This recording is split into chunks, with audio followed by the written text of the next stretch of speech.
होता। हाँ, वही दानव जिसे देखकर कोई डीमन किंग मुजान की भी फट के हाथ में आ जाती है। तुम सोच रहे होगे कि ये कैसे पॉसिबल हो सकता है। I'll just say let me cook bro। सो हमारी कहानी की शुरुआत उसी क्रेजी रात से होती है जब हमारे मुजान भैया तानजीरो की पूरी फैमिली को एक बढ़िया सी मसाज देने के लिए आए थे। जैसा तुमको याद होगा, तानजीरो पास के एक विलेज में चारकोल बेचने के लिए गया हुआ था एंड उसकी फैमिली जिसमें उसकी मम्मी एंड छोटे छोटे भाई बहन थे वो तानजीरो के घर पे आने का वेट करने लग रहे थे। बट तानजीरो को गाँव में चारकोल बेचते बेचते रात हो जाती है एंड जब वो अपने घर की तरफ वापस जा रहा था तब उसे रास्ते में एक बुढ़ा मिल जाता है एंड वो तानजीरो से इतनी रात में बाहर घूमने से मना कर देता है एज उसकी पूरी फैमिली को डीमंस ने अपना ब्रेकफास्ट आई मीन अपना डिनर समझ के खा लिया था। तानजीरो उस बुढ़े की बात मान लेता है एंड उसी के घर पर उसके साथ सो जाता है। एंड अगर तानजीरो को ये बुढ़ा नहीं मिला होता तो हमारी कहानी शुरू होने से पहले ही खत्म हो जाती। एनीवेज अगले दिन सुबह जब तानजीरो अपने घर की तरफ निकलता है उसे एक बहुत ज्यादा बुरी स्मेल आती है जो कि ऑफ कोर्स ब्लड की थी। खून की स्मेल को सूंघते ही तानजीरो फुल स्पीड में अपने घर की तरफ भागता है एंड वहां पहुंच के उसकी आंखों के सामने जो सीन था वो उसे अपनी पूरी जिंदगी में कभी इमेजिन भी नहीं कर सकता था। उसकी पूरी फैमिली को मुजान ने मार दिया था, बस उसकी छोटी बहन नेजुको ही बची हुई थी एंड वो भी एक डीमन बन चुकी थी। उसके बाद सीन वैसे ही टेक प्लेस करते हैं जैसे ओरिजिनल एनिमे में हुए थे। हमारा डिप्रेस्ड हाशिरा गियो वहां पर आता है एंड वो तानजीरो के पोटेंशियल को नोटिस कर लेता है एंड फिर गियो तानजीरो को हमारे मास्क वाले बंदे ओरोको डाकी के पास भेज देता है। ओरोको डाकी के पास पहुंचकर तानजीरो अपनी ट्रेनिंग को शुरू करता है एंड यहाँ पर हमारी कहानी का मेन ट्विस्ट आता है। ओरोको डाकी ने तानजीरो को एक काफी ज्यादा बड़े पत्थर को अपनी कटाना से काटने को कहा था एंड यही तानजीरो की ट्रेनिंग का लास्ट स्टेज था। बट वो पत्थर अपने आप में ही बहुत ज्यादा बड़ा एंड टफ था। तानजीरो कई महीने तक कोशिश करने के बाद भी वो उस पत्थर को अपनी कटाना से नहीं काट पाता है। इस सबसे तानजीरो काफी ज्यादा फ्रस्ट्रेट एंड डिमोटिवेटेड हो गया था एंड उसके दिमाग में चल रहा था कि वो कभी एक अच्छा डीमन स्लेयर बन भी पाएगा या फिर नहीं, एंड अगर नहीं तो क्या वो अपनी बहन को दोबारा इंसान बना भी पाएगा। तानजीरो उसी बड़े पत्थर के आगे खड़ा हुआ था एंड उसके दिमाग में यही सारे थॉट्स चलने लग रहे थे। बट तभी वो कुछ बहुत ज्यादा अनयूजुअल फील करता है। उसे लगता है कि उसके पास कोई है एंड उसे देख रहा है एंड इसी मोमेंट पर तानजीरो की आंखों के सामने दी लेजेंडरी डीमन स्लेयर योरिची खड़ा हुआ था। तानजीरो ऐसे अचानक से योरिची को देखकर बहुत ज्यादा शॉक्ड हो जाता है एंड वो योरिची की तरफ देखकर डरने भी लग रहा था। एस तानजीरो को लग रहा था कि कहीं कोई डीमन उसके दिमाग के साथ खेलने की कोशिश तो नहीं कर रहा है। तानजीरो बहुत ज्यादा डरा हुआ था बट स्टिल वो योरिची से पूछता है आप कौन हो, आई मीन आप क्या हो। योरिची कहता है मैं कौन हूँ, तेरा बाप।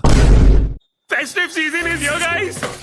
पूरे दिन तेल में पकौड़े फ्राई होने की स्मेल, बालकनी से नॉन स्टॉप पटाखों की स्मेल। ये फेस्टिव सीजन फेस्टिव कैसे स्मेल करेगा? डोंट फियर, मैं हूँ नया गोदरेज एयर फेस्टिव मैजिक। वाह, फेस्टिव स्मेल। हर 10 मिनट में नॉन स्टॉप खुशबू फैलाए, घर को महकाए। Godrej air festive magic. आपने सर कभी समझौता नहीं किया तो बियर्ड कलर करते वक्त हेयर कलर लगाकर समझौता क्यों? Bigen men's beard colour. And ये सुन के तानजीरो का कुछ ऐसा रिएक्शन था।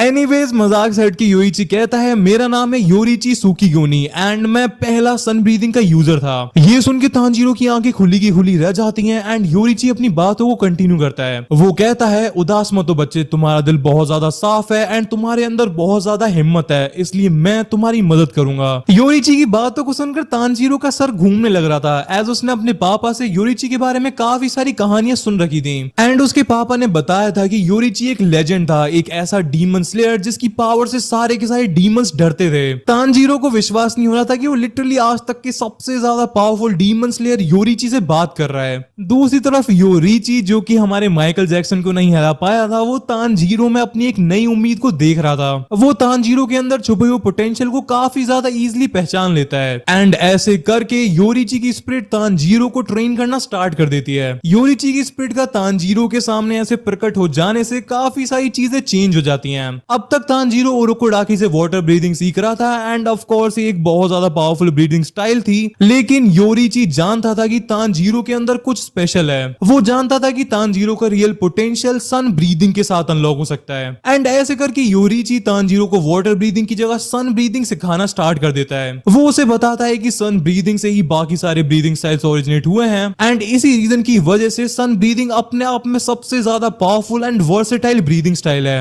योरिची तांजीरो से कहता है सन ब्रीदिंग तुम्हारे ब्लड में है तांजीरो, वाटर ब्रीदिंग तुम्हारे लिए सिर्फ एक टेम्पररी रास्ता था। अगर तुम्हें अपनी रियल पावर्स को अवेक करना है तो तुम्हें भी सूरज की तरह जलना पड़ेगा ताकि तुम बाकी लोगों की लाइफ में रोशनी ला सको। तांजीरो योइची की बातों को काफी ज्यादा शॉक एंड क्यूरियोसिटी से सुनने लग रहा था एंड उसे यकीन नहीं हो रहा था कि उसके अंदर इतनी ज्यादा पावर्स छुपी हुई हैं। लेकिन योइची की आवाज को सुनते सुनते तांजीरो अपने ऊपर बिलीव करना स्टार्ट कर देता है। योइची की ट्रेनिंग ओरोकोडाकी की ट्रेनिंग से बहुत ज्यादा अलग थी। ओरोकोडाकी ने ऑलरेडी तांजीरो को basic physical and breathing techniques के बारे में सब कुछ सिखा दिया था एंड इसलिए योइची सीधे तांजीरो को सन ब्रीदिंग के हर एक फॉर्म के बारे में बहुत ज्यादा डिटेल में बताता है। वो तांजीरो को सब कुछ समझाता है कि सन ब्रीदिंग के फॉर्म्स को कैसे यूज करना है, अपनी स्पीड को कैसे इंक्रीज करना है एंड मोस्ट इंपॉर्टेंटली कौन से फॉर्म को किस टाइम पर यूज करना है। सन ब्रीदिंग की ये ट्रेनिंग अपने आप में बहुत ज्यादा डिफिकल्ट थी बट तांजीरो दिन रात मेहनत करता है एंड योइची के इंस्ट्रक्शंस की मदद से तांजीरो धीरे धीरे अपनी पावर्स को बढ़ते हुए फील कर पा रहा था। ओरोकोडाकी भी तांजीरो के सडन चेंज को नोटिस कर लेता है एंड वो ऑब्जर्व करता है कि तांजीरो ने कोई अलग ही ट्रेनिंग करना स्टार्ट कर दिया है। वो अब वाटर ब्रीदिंग की जगह कुछ अलग ही तरह के मूवमेंट्स एंड स्टांसेस को प्रैक्टिस करने लग रहा था। जब ओरोकोडाकी तांजीरो से इस बारे में पूछता है तो तांजीरो से योइची की आत्मा के बारे में सब कुछ बता देता है। तांजीरो की बातों को सुनकर ओरोकोडाकी को लगता है कि तांजीरो पागल हो चुका है बट अगले ही दिन जब ओरोकोडाकी तांजीरो को सन ब्रीदिंग की प्रैक्टिस करते हुए देखता है उसको समझ में आ जाता है कि इस लौंडे की बातों में कुछ ना कुछ तो सच्चाई है। अगले एक महीने तक तांजीरो इसी रिगरस ट्रेनिंग को करता है एंड फाइनली वो सन ब्रीदिंग को यूज करके उस बड़े से पत्थर को बीच में से काट डालता है एंड फिर हमारा फाइनल सिलेक्शन वाला आर्क स्टार्ट होने वाला ही था एंड इस टाइम तक तांजीरो लिटरली एक बीस्ट बन चुका है। उसे इस टाइम पर सन ब्रीदिंग के मल्टीपल फॉर्म्स को यूज करना आता है एंड तांजीरो ने ऑलमोस्ट वाटर ब्रीदिंग को यूज करना तो बंद ही कर दिया था।